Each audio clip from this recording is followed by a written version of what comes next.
challenging this wayward behavior, because that's how we test a democracy. It must be tested by making sure that norms are followed according to the constitution of that organization, which is also in tandem with the constitution of Zimbabwe as given by the Parliament of Zimbabwe. That is the supreme document which governs this country. Anything else is to submit itself to the constitution of Zimbabwe. So we are saying to the provinces, the 9 provinces, they touch Masvingo, they've touched each province. How would you like to go as Bulawayo province, Harare province, Mashoda, etc., to a conference where a whole chunk of a province of Zimbabwe is not properly represented, and you carry deliberations and you make decisions on behalf of Masvingo province when they are not there, and you feel that you are a democracy? You feel no, that should not be allowed. So solidarity of the provinces is what we are calling for. Indeed, as war veterans, we are carrying out a crusade. We are calling for a crusade on behalf of Masvingo. We are also calling out a crusade on behalf of any redlining of a province, any finger pointing of a province. Midlands was one of the provinces, so redline. We from the war veterans, we don't know that. I don't even know where my comrade whom I fought for, even my wife, I never knew where she came from, because we were uniting all Zimbabweans. So any violation of Masvingo is equally a violation of all the other 9 provinces.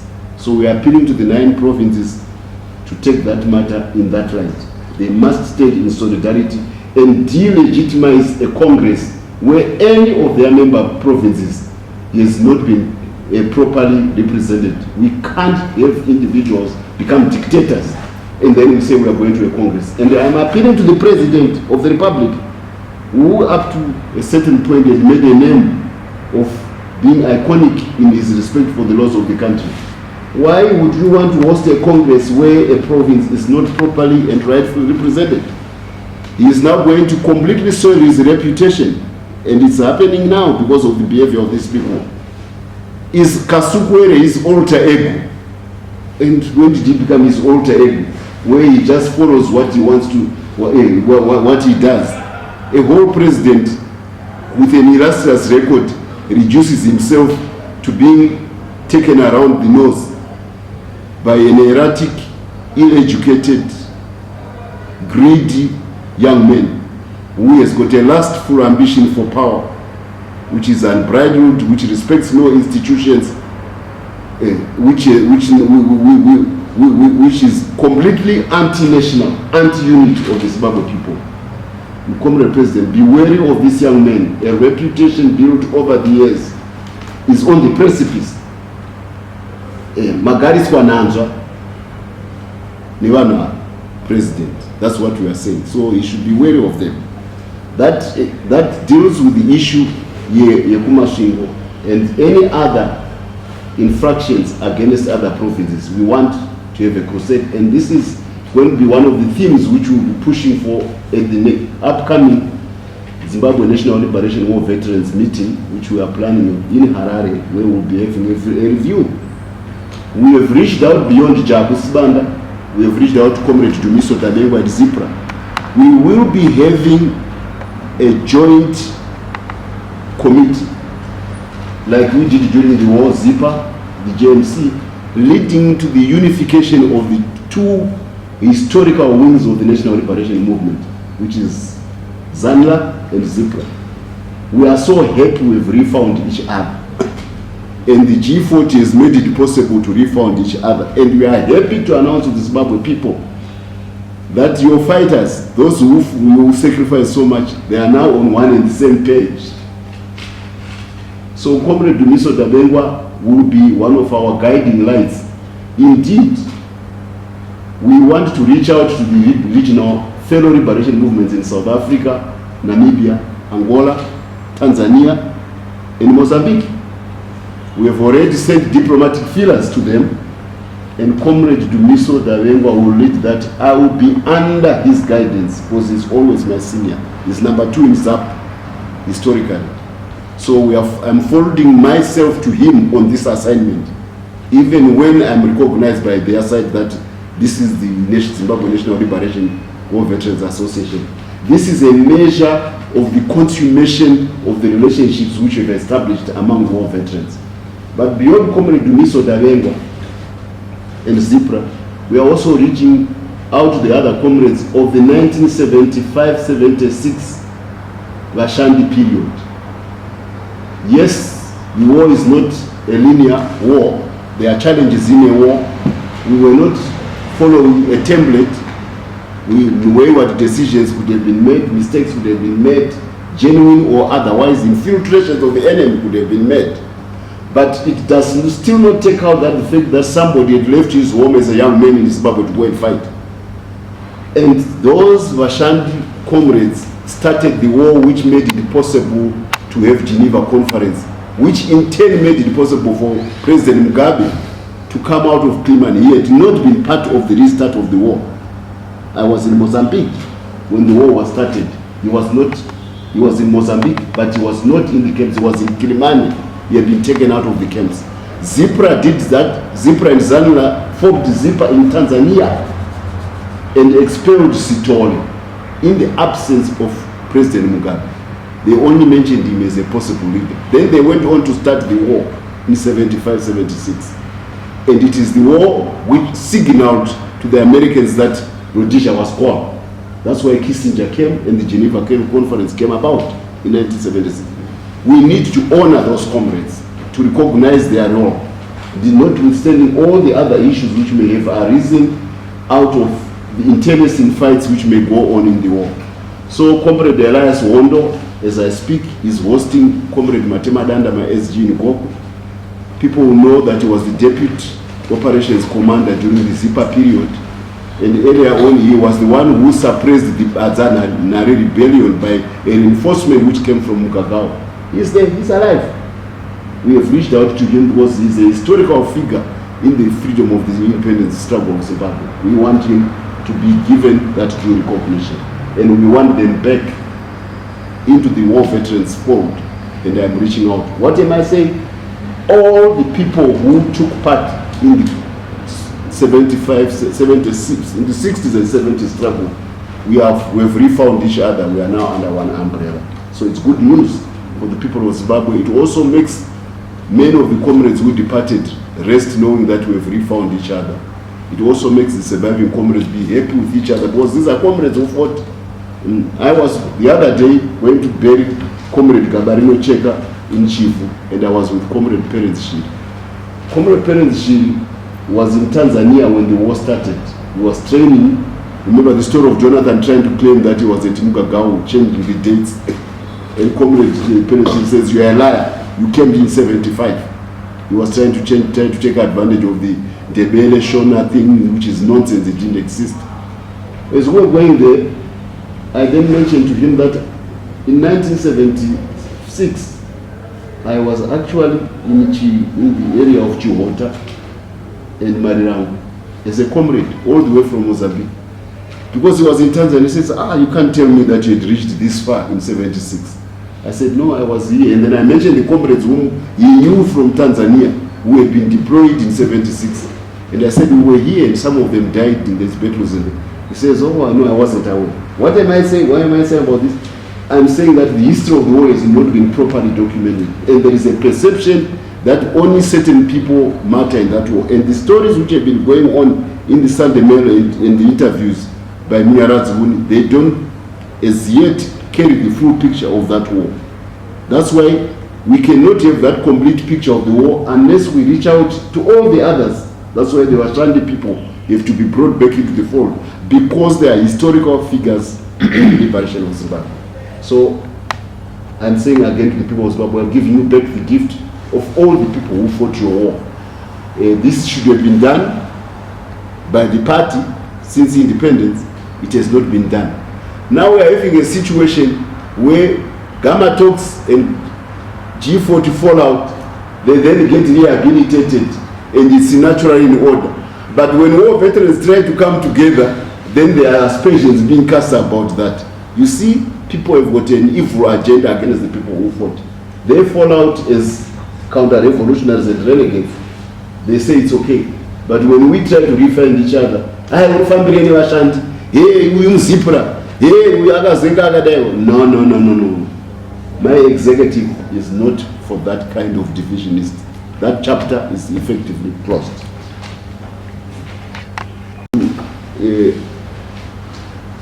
To communicate to you is that recently there was a meeting of the two countries, Zimbabwe and South Africa, the Binational Commission. A delegation was led by the president, and when we looked at the makeup of the delegation, it was all the G40 people, and nothing tangible came out of that Binational Commission. Nothing tangible. It was just a PR exercise. They tried to sell Kasukuwere and his group, it's saying Chombo and his group to the ANC. They want our history of the liberation struggle to be now be loaned to Nana Kasukuwere with our fellow members from the National Liberation struggle, ANC and F. No, we will not accept it. That's why we want Comrade Dumiso Dawemba to go and lead a delegation so that you can tell them who are the authentic people who represent the interests of Zimbabwe. That kind of false appropriation of identity which the G40 wants to do to appear as if they have anything to do with the struggle, it shall be resisted, it shall be challenged in the region. That's why we want, that's why we are moving so much for the unit of all the war veterans, because it will be challenged to do the recounting of the actual experiences of the war as it happened, not somebody riding on the coattails of President Mugabe and then claiming that I'm now a war veteran. Chombo the other day at Heroes Acre, he had some youth saying Chombo Chehondo. He was a coward. I was with him at Kutama. He didn't go to war. I have nothing against him not going to war. But don't claim to be a hero afterwards with Chombo Chehondo. That's nonsense. So this is another aspect which we are dealing with to tell the true story to the region. I feel sorry, and I'm real taken aback as to the tragic state of our health system. Again, typhoid is claiming lives in a modern country. This is a medieval disease. You know what?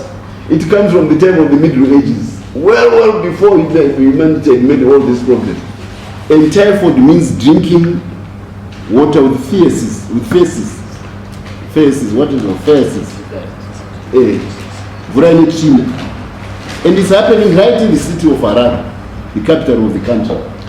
And the reason why it is happening is that the country has been packed like a car with a knockdown engine, with a engine knock by the G40. There's no progress which this country is making. Hostels which come from the colonial era when black people were not allowed to have wives as workers in the colonial job setup, they are still standing. 37 years after independence, those hostels, the body hostels, the Pamatapa. That's where people are dying of typhoid. This is unacceptable. It is a measure of how the whole. It is a measure of how all the socio-economic index of this country are negative. And this comes with the arrival of G40 on the picture. Since 2000, Chombo and Kasukuwere and Jonathan Moyo become very important in ZANU-PF. They don't concentrate on anything constructive about developing the country. Every year, inputs for the farmers. In China, they've stopped having inputs for the farmers because now the farmers are now producing phones like this. They are producing aeroplanes. They are producing electric cars. They are producing all the products which you see down the street here in Zimbabwe. The peasants of China have moved from rural areas in their huge numbers to become modern people in capital, in cities with skyscrapers. 100 cities have 1 million people of skyscrapers in China. That's how a country progresses. Year in, year out, inputs for the farmers, they're all stagnant. All the people of Zimbabwe, they've got children who have got degrees hanging around their mothers. Young people cannot marry. They cannot plan families because there's no future. This is the magnitude of the disaster which the economic disaster which the G40 has given to this country. And they still boast that it's not going. Now we have Mbalula from South Africa laughing at us. We have lost confidence as a nation. We have Matasha from South Africa saying we create more millionaires in South Africa than in Zimbabwe. This is a measure of the incompetence of this lot of people called the G40. Please, please, please, please, the people of Zimbabwe, wake up and smell the cough. You are not going anywhere with this lot. You are not going anywhere with this lot. So it is important that issues of typhoid are seen in the context. Musati mvura yaMwari yangonayo zvakonzerwa nevanhu ava madofo akatora nyembe achitendera ari around the president. So we condemn the incompetence of the G40, and now there is a reshuffle. Ironically, paradoxically, a reshuffle of ministers when Judge Makarawi has already said there are no more by-elections. We are going into an election. What are those ministers going to achieve in a few months which they didn't achieve in 15 months? Chombo ends up as the Minister of Finance trying to build up this country. When he was local government, he was supposed to build cities, towns, districts. He would have supposed to have built, because the investment starts at local government level. 15 years combined between him and Kaskwere, they are building one building. Iyo eripakona paripo takawira nani na Herbert Chitepo, and it's still not complete. Now you want a person who cannot finish one skyscraper building in 15 years to build a nation. It does not happen. This is a measure of the tragedy we have because of the incompetence of these people. I used to be the secretary, I used to be a board member of the Securities Exchange Commission of Zimbabwe. So I know about stock markets. That's also my degree, one of my many degrees in America. I've got connections in the Ministry of Finance because of I used to belong there. You get filtering out is the brief of the new minister. He says, my time as a minister is because of elections is too short. Saka nichango kia ministry. Nothing strategic about what he's trying to do there. Nichango kia. And the specter of inflation on a horrendous scale, 2008, is now haunting the country. You saw how the currency collapsed in the last couple of weeks. And there is nothing holding out that the businessmen are in trepidation about the prospects of the currency of Zimbabwe and the economy. Everybody, the bankers, they are jittery. And there's a man who says, kia, because the Kawira election. I mean, the Zimbabwean people, you cannot allow such kind of incompetence to become players in the coming election of Zimbabwe. It's not, it shouldn't be allowed. So we also understand there is pressure which is being given to the new Minister of Justice because he's in charge of ZEC. There is pressure being given to him. I don't know whether he's willing part to it or otherwise by the G40 to speed up the election, because they seem to have a timetable about when the president can die. So they want the elections as soon as possible. News, intelligence filtering out seems to indicate that they want elections by March. But you all know that the BVVR is not complete. They want the president will have a congress in December. He goes on leave. On coming back from leave, he then announces an election. People are trying to shortchange the electorate of Zimbabwe by speeding up, stampeding the people into an election when the processes are not complete. Remember, you bring technology in order to make it easy for people to vote, to simplify the voting procedures. We can't have a technology which complicates the voting procedures of the people unless you want to abuse that technology for a certain end.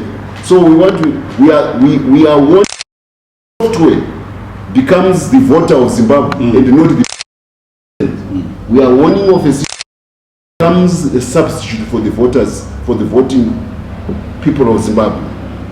We will, as war veterans, appeal first to the people at ZEC to stick their ground, to be professional.